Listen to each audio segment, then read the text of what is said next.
Yan guys, auto electrical tayo ngayon. Ito may alternator tayo dito na galing sa gawaan. Ah, nung ikinabit daw to kahapon ay walang ayaw magkarga. So ngayon tinitesting ko kung bakit ayaw magkarga. Ayan, ito nakakabit nga to sa baterya. Yan yung battery. Yan. Ngayon, winiringan ko siya. Ayon dun sa wiring nung diagram.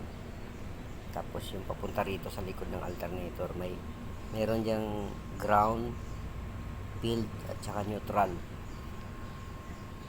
So, ngayon, na-wiringan ko na siya. Ngayon, titestingin natin guys kung magmamagnet ba. Kasi kung may magnet, magkakarga po ito. Wait lang. Ngayon guys, bibigyan ko ng power to. Tapos ididikit ko dito to. Dito. Ngayon, ayaw yan dumikit. Lalaglag. Yan. Lalaglag yan.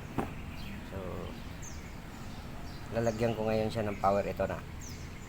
Ito. Lagay ko. Ayan, dumikit to. Tatanggalin ko yung power. Lalaglag. Lalagyan ko ulit. Yan. Yan yung makikita nyo malalaglag yan. Yan o.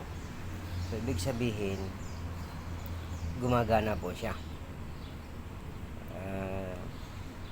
Maaring may problema yung wiring dun sa sasakyan. Kaya, papahanap natin. Thank you.